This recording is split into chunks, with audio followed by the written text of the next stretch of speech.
So when we arrived here, Angie did a post on Instagram and on YouTube. I think it was a reel, and it was before and after our move. And there was a statement that somebody made was about they didn't realize how many indoor plants we actually had.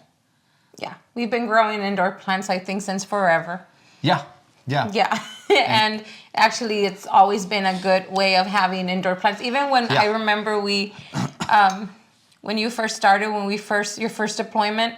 Yes. And we were living in Arizona. We even grew some. I remember one or two.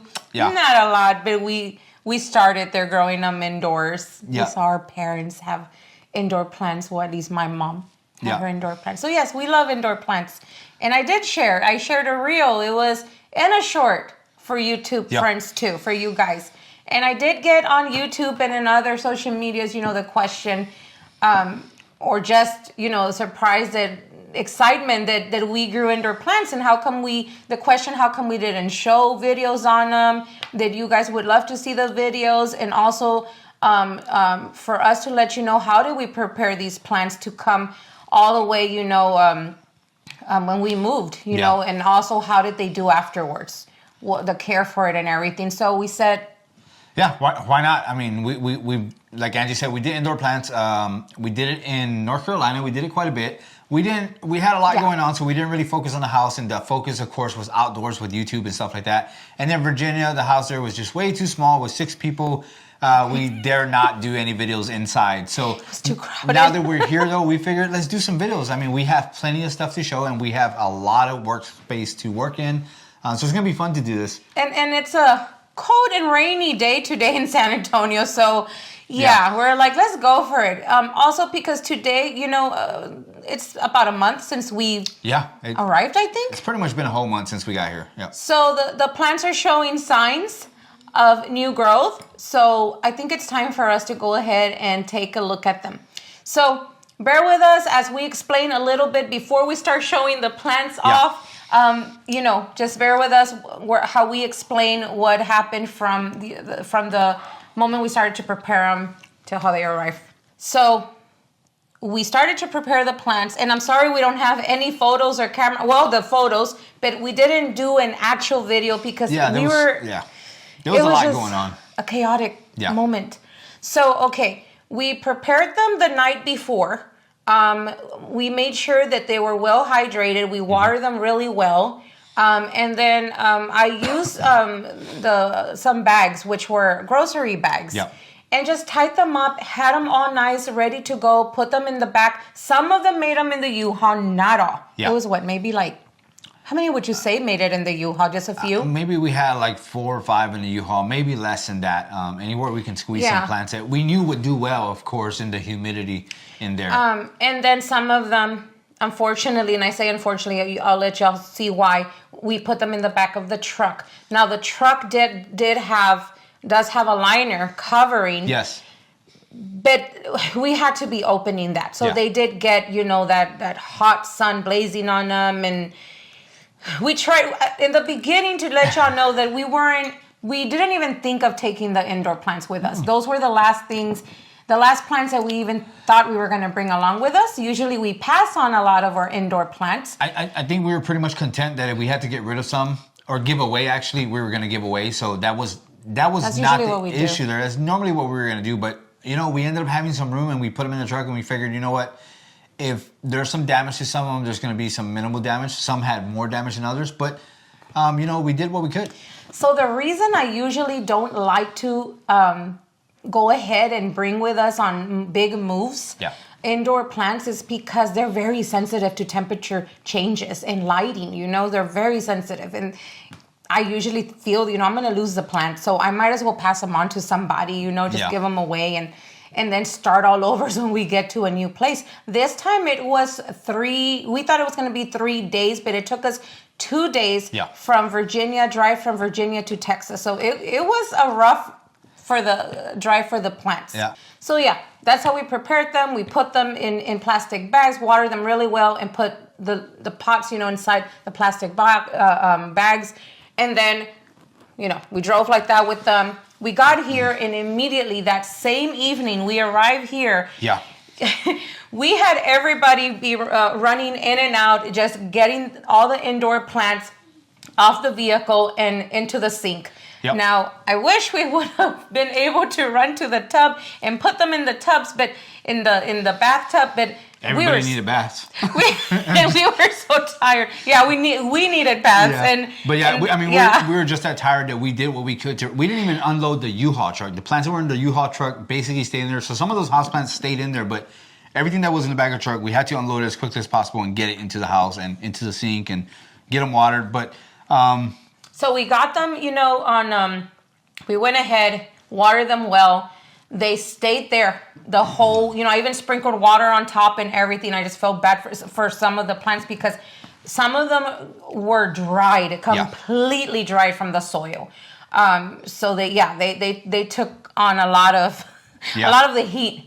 I think it was Louisiana where we stopped, which it felt so hot. Was it Louisiana? One of the hottest places on the way here was Louisiana, and obviously here it was hot as well. But on the stop, that was pretty bad. Hot. And then with that black tonneau cover, it just created a lot of heat for them as well that we didn't really think about because it's just one of those things with moving. So then I made sure the next day after watering everybody, early morning, I got up and started to check how the light was coming in through the windows. Because when you move to another place, to another state, especially another zone, even though it's indoors, you need to be careful on the lighting. I knew the lighting was going to be a little bit more strong coming from the outside in. The sun's a lot brighter, a lot warmer here. Yes. Thank goodness we have an east-facing window that is really good size. So I knew that was going to be heaven for all of them as they were, they needed to be recuperating. They were going to get good morning light. And then the rest of the day, they were just going to take a break. Yeah. And that's actually been working. There's where I've had them. And all I've done is just give them a drink of water. Yeah, so that's the beauty of this home is that there's a lot of open area and lighting. And like Angie said, it's been a month since we've been here, and these plants some of them have a spot, but most of them don't, because the great thing about this house is there's lighting, and we're still trying to figure out who's going to go where, what's going to do well here. But it's just great. It's a great thing to have, and it's a great thing to do, talking about the indoor plants, because it's something that we haven't been able to do on video because we just didn't have the time. But I think it's going to be awesome. Yeah. So when I put them in, the good thing about bundling them all up too in that by that window is that we're creating this little microclimate for them, this little environment where they're all going to help each other out. They're going to keep each other's humidity going, and just they care for each other in one way or the other. So that helped them a lot too. I did cut off here and there things that were very badly damaged if they needed, but I did not repot. That is the worst thing you can do, is start repotting. They're already stressed out. You don't want to do that. I did not do any other cleaning. I just waited to see what they were going to do, and now we're here today. So we can start showing y'all now what, who's been doing what. We're not going to probably be able to show everybody. I don't think we're going to go through all the plants, but we do want to show you what we actually have. And then later on in other videos, we can get down and dirty with the actual plants that we have and what we're doing and how they're doing. Who needs potting up, and all that. And probably one of the last fertilizing, days that we're going to do before winter. So, let's show the champ, guys. So, this guy right here, hopefully he's not blocking both of us. So, this right here is hope I remember how to say this right. I'm very bad with names. Ficus benjamina. Yep. So, we've had experience with these plants before. And this little guy here did amazing. Actually came out looking better with a lot more growth. Yes. Out of the vehicle. This actually went in the back of the truck, not the U-Haul. Yeah. And it loved it. It loved it. Now you're wondering, why would a Ficus benjamina do so well? Because if anybody is familiar with this type of plant, they're very finicky. And if you move them to another place, they don't like it. They'll start to throw a tantrum. They'll start to, their leaves, they get sad. They start to drop leaves. So we actually had a huge one that I bought when we first moved to Virginia. And it was a lollipop shape? indoor lollipop was shape. beautiful. I actually have a video of when I bought it, and I'll put that up right now. That was a surprise when you brought it. Yeah. Should I be concerned? Yes. Oh my. So that one right there did great for us, and Angie read everything about how finicky it is and stuff like that. So we had a huge snowstorm in Virginia where we lost power for about a week and a half, and this guy did not like it. So It was unfortunately, freezing. we lost it. The house was freezing. We had no way of warming it up. So yeah, if you've owned one before, you know they're very finicky. It drafts from the AC vents, a spot in the window where it doesn't like it. It's gonna definitely let you know right away. So we've had this guy about 2 years now, and I moved it. I experimented with him, and I moved him around everywhere in the home. It can take more stronger light, and it can take a little less light. It still needs like a good east-facing window light. I wouldn't put it in a north area. It does need some light, but it can take a good amount of sun. Yeah. So why is he so good? And this is coming to a question, answering another question that we got from you guys. When I posted, I mentioned that a lot of the indoor plants that we have are from Proven Winners. Yeah. So you guys were like, wait a minute, Proven Winners has indoor plants? Yes, they do. So not long ago, Proven Winners put out a collection of indoor plants. Yeah. And of course, if you guys have been following us for a while now, you know that we love our Proven Winner plants, and most of the plants that we grow outdoors, really, all of them are from Proven Winners. Yeah, 75 to 80% of our garden is Proven Winners. We'll be showing you more, but just to let y'all know, these plants were not sent by them. A lot of the plants that we have out there have been sent by them and by Proven Winners Color Choice, but these have not. We at first too, we were surprised that they had put out indoor plants, and we were just so excited. And the reason we were so excited is because we already know, growing Proven Winners plants, we already know how great this brand is. The sourcing and selection for Proven Winners is going to be top notch. It's going to be one of the best sourcing and selection. So they're not going to put out something that it's not going to be great for the consumer. They're going to put something obviously that's good and is going to have a better chance of survival. Ambrose actually got to see it for himself in person. with the shrubs, for instance. When I went over to Spring Meadows Nursery, there's a lot of beautiful plants that are in development that you would think, man, this is going to be a great plant, and come to find out that's not going to go out. It just doesn't perform well. Just because it looks beautiful, it doesn't mean it's a great performer. So that's a testament to what Proven Winners does as far as all kinds of plants, and with the indoor plants, it's just great to know that they put a product like that out. So the goal for them growing this type of plant, this Ficus benjamina, is for it not to be that finicky, that sensitive, to not drop leaves whenever you move it around, or for it to be able to take that change. And I have right here an example of that.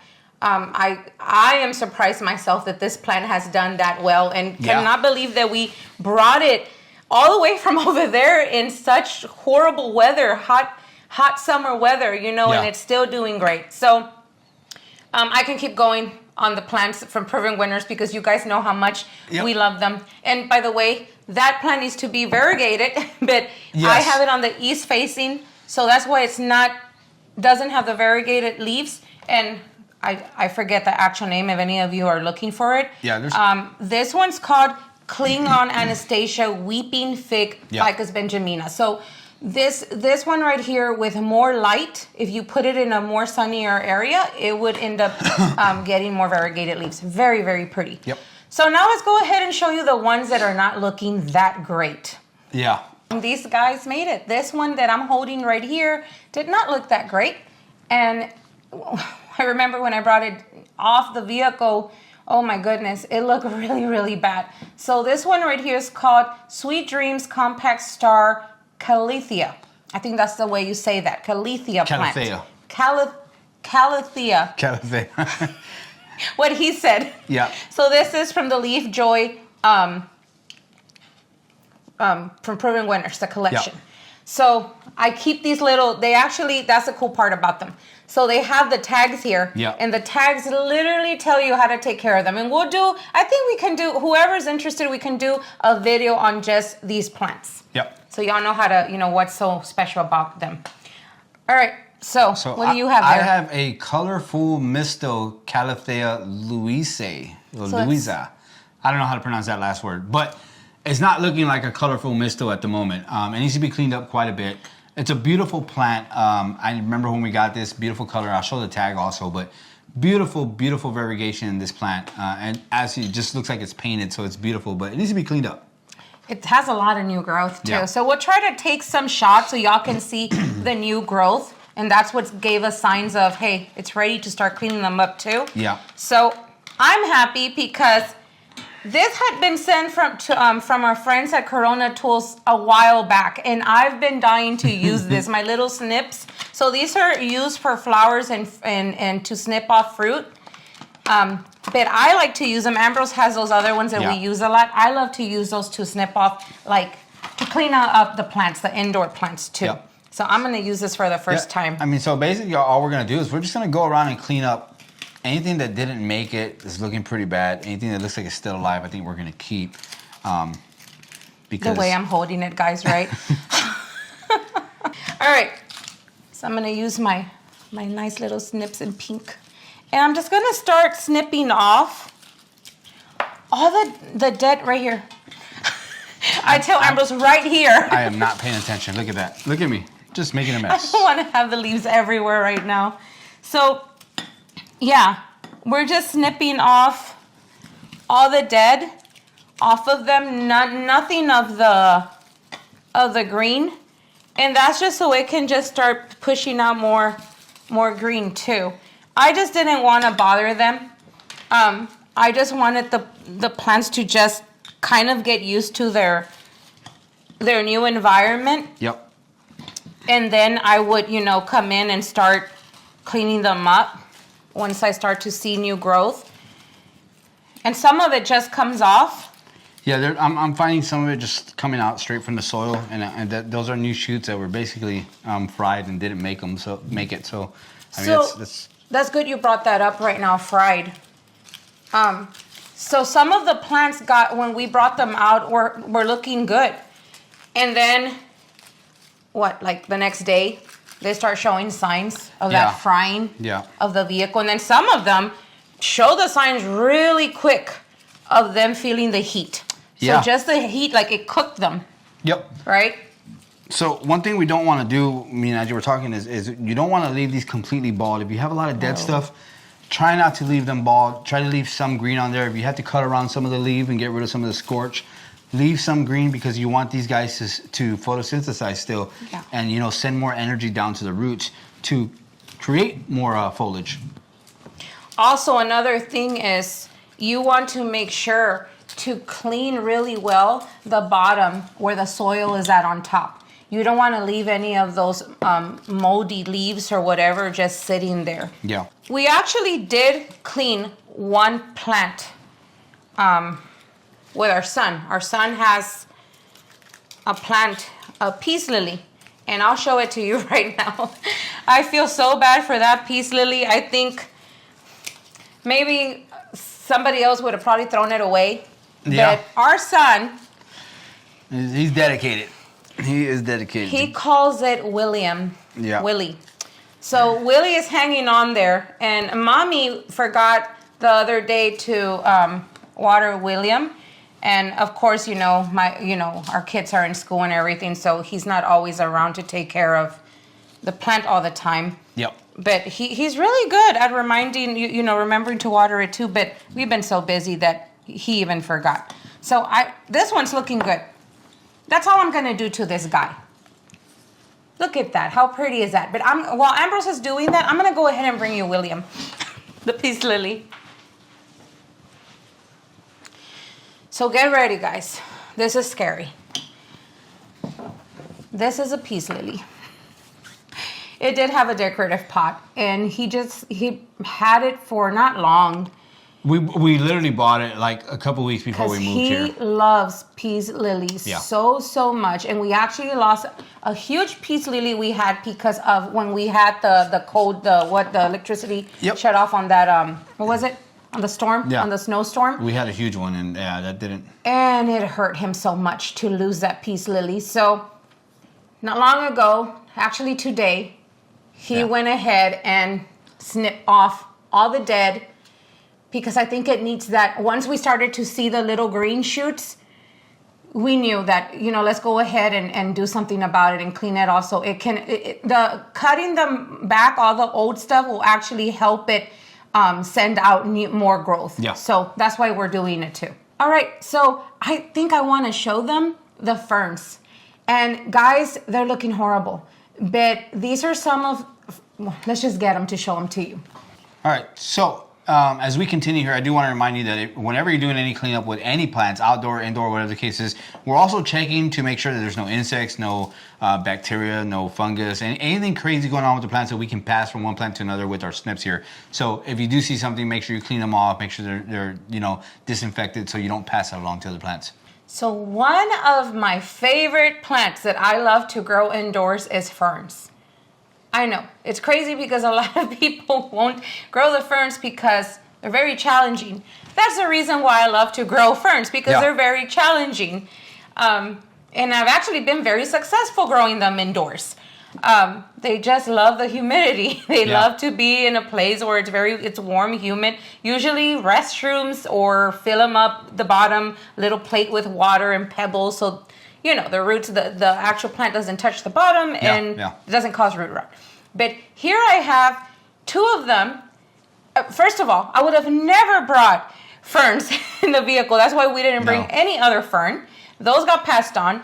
But I did bring these two. Yeah. These two are some of the most toughest little ferns in our experience, because they just keep coming back no matter what happens to them. Sometimes we do forget to water. Yeah. We're not perfect in that part of growing indoor plants. Sometimes things happen and you forget to water. But they have been very, very resilient. So this one that I have here, I'm going to go ahead and talk about this one first. It is from the Proven Winners selection of Leaf Joy. And it's called Living Lace Davana Fern. And it's also, I think it's called a Blue Star. We'll go ahead and put the names of them, what they're really called. But this one, I've seen it like really bad, because I remember one time I put it close to, I was getting used to what light it was going to get, and it had too much sun and it browned up, and I almost lost it too because I watered it too much one time. One of my kids, I think, watered it too much. And it just keeps coming back. All I have to do is clean it up, cut all the bad fronds off, and Ambrose is already seeing, right? You can see all the fronds coming up, so I'm not upset with it. So this one already has about 2 years, also going to 2 years maybe. Yeah. So it's going to be time to repot it. I might repot it this fall or this coming spring. That's another thing about indoor plants, is that when I first buy them, I don't like to pot them up right away. I like for the plant to get used to its new environment, and then I'll probably wait about a year, and if it can handle 2 years, then I'll go ahead and repot. But we do fertilize them. Yeah. In the growing season, we do fertilize, and I'll go ahead and show you before we finish the video what we use. Now, Ambrose has a very special one that he showed. I was a little bit sad because of the way it made it through the trip, but it's got some growth coming up. It's got some stuff happening here, so not really that sad. But this is a fern that I absolutely fell in love with when I went to the nursery, and I think I showed it one time in a video when I went to the nursery. Yes. And people were telling me to go back and get it. Well, I did go back and get it, and I never did an update on it, and I'm sorry for that. But here it is. This is a crocodile fern. Has some beautiful foliage, some beautiful texture.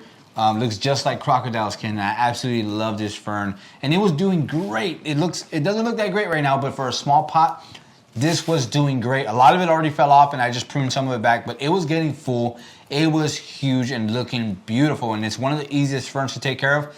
This guy was set all over their house, and it didn't really care what light or what conditions it got.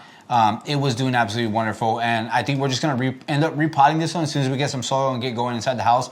We'll repot this guy, put him in a little bit bigger container.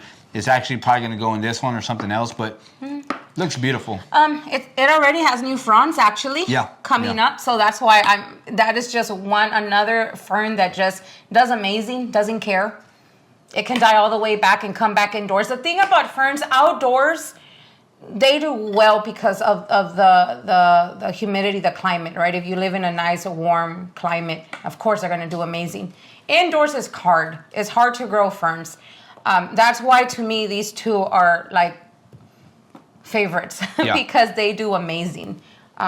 So yeah, we'll go ahead and show you more of what we're gonna do with them, the whole potting them up and how they look in the future. I think Ambrose wanted to go ahead and show.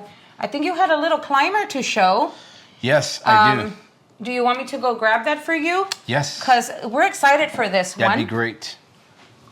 So I'm trying not to fill the table up here with too many plants. Okay, so I don't think we're gonna get through all the plants today because we have quite a bit of stuff in here, but this is definitely one I wanted to show. So first off, this one did not care. It did not get damaged, just a few leaves right there? Just a few leaves. I'm gonna this is put these away. A Swiss cheese vine. Mysteria Adansoni, I think was the name of it. Also from Peru Winters, it's the Leaf Joy collection. But this one absolutely looks beautiful.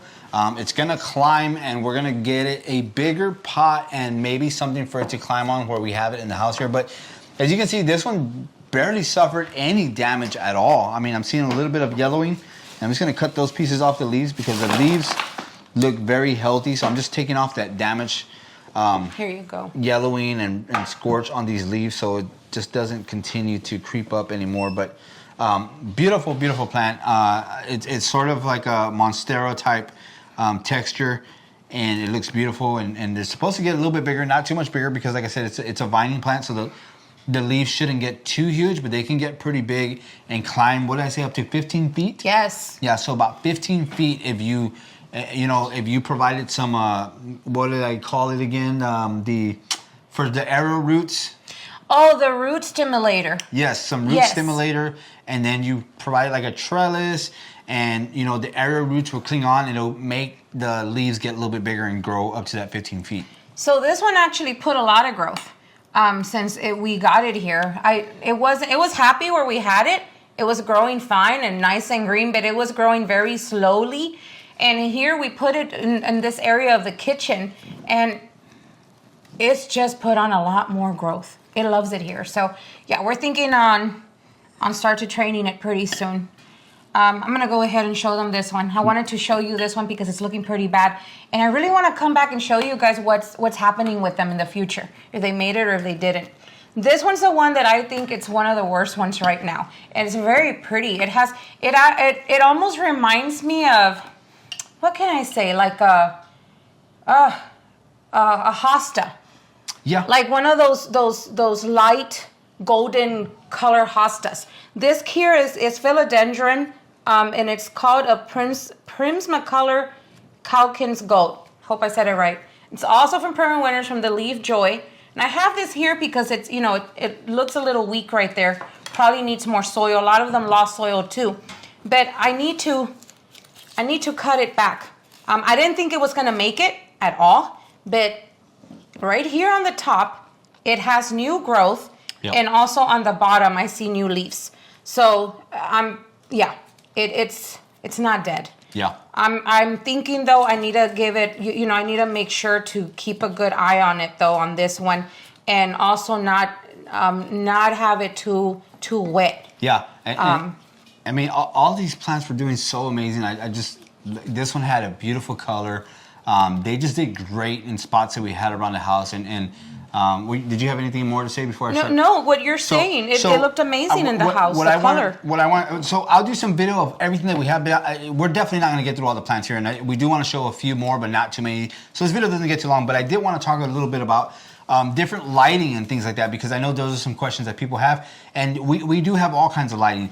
The best lighting, of course, is going to be sunlight, either bright light, low light, or indirect sunlight. That's always going to be the best lighting for indoor plants. But if you cannot have that sunlight in certain areas of the house and you still want to provide some light for it, look into the different types of light bulbs they have now, because there's so many types out there. We use quite a few light bulb. We have some from Hallsbright that I've been using for quite some time that are dimmable and can change the different types of wavelengths of light, the red light, blue light, whatever you're growing, flowers, fruits, or just indoor plants, you can do that with those types of lights. I actually have a light that was just sent to us that I'm excited to show off, because this is a great light for bigger plants that you wouldn't think of giving light to, because different plants require different types of lights. Not every plant wants light on the very top. Some like it on the side, and there's solutions for all that stuff. And that's something I wanted to talk about, because you can make your own space. You can provide light for whatever you want and have these plants growing healthy. This guy was actually growing under a grow light over in the last house, and it was doing great. It was doing amazing. The color, I would say, was even more vibrant. It was, and that's why I love it, because inside the house it's the same thing. I call them indoor gardens. I love to grow indoor gardens, and I love to play with the color of the leaves. We also love to grow flowers indoors, plants that flower inside. But the leaves to me are very important. And this one with the light, Ambrose had installed some lights for me, the ones he's talking about, and oh my goodness, it was loving it. It had this beautiful color. We'll go ahead and show some of the pictures of how it actually is supposed to look. But I wanted to show you, how it's not looking that great. Some of them are looking amazing and some of them are not. And I'm going to show you the progress. If it makes it or it doesn't, it was a rough move, guys. So we'll just see what happens. And there's a lot of type of plants that we can sit here, I think, for a long time and go through a lot of them. We'll try to show the camera around it'd be great to show everything off, but again, like I said, there's just so much that we have that we don't normally share.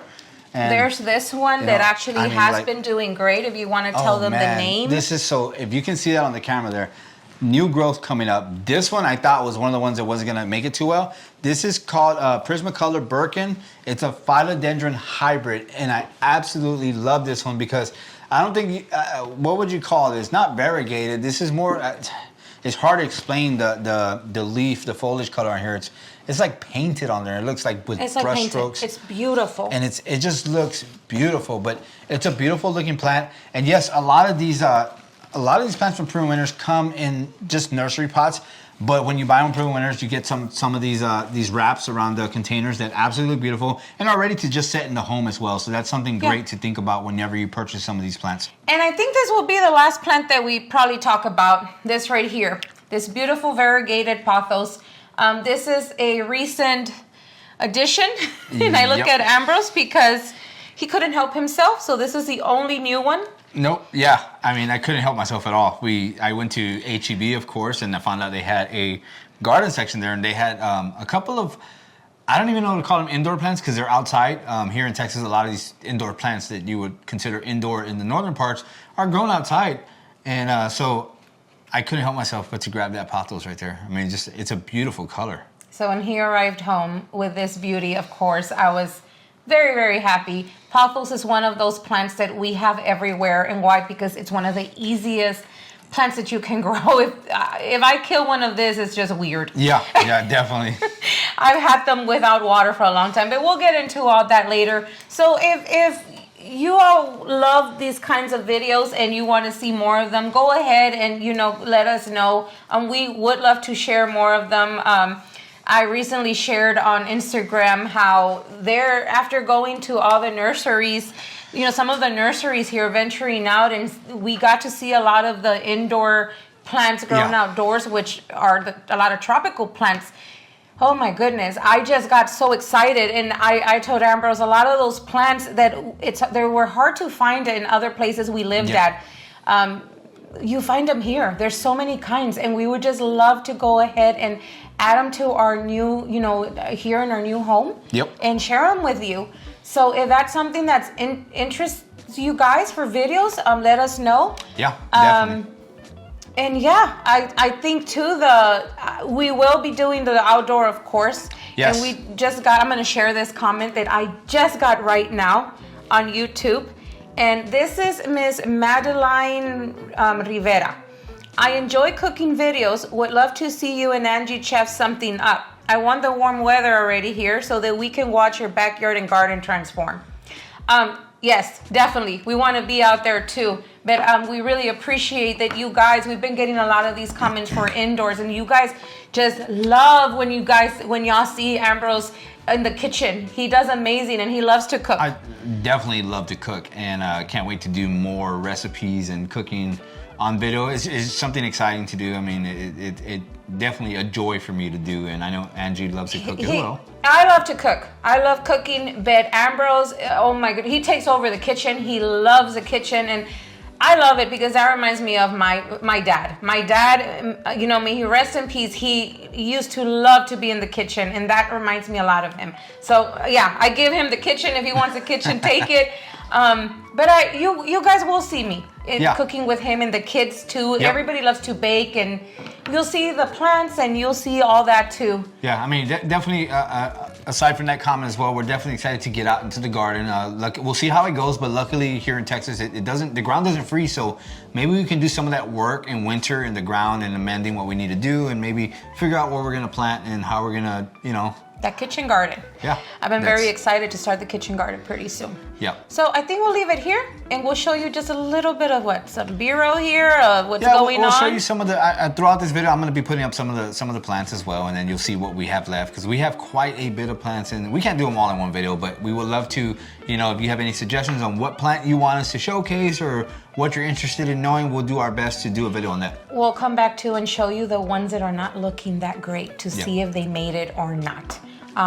If anyone is interested in these little snips, these are from Bergen and Ball. Corona Tools had sent them our way. These are Corona Tools. These are snips as well. I usually use these for seedlings, but they're great for a little snipping here and there. And again, deadheading roses. Yeah, deadheading roses. They can be used for a number of things as long as you're, again, disinfecting them the way you should be when you're going from plant to plant. So yeah, it's gonna do it, huh? Yeah, let's go ahead and finish cleaning all the plants and set them somewhere. I guess we're gonna start looking for a spot for them. Yep. So that's gonna do it for the video, guys. I hope you enjoyed it, and we'll see you guys in the next one. Bye.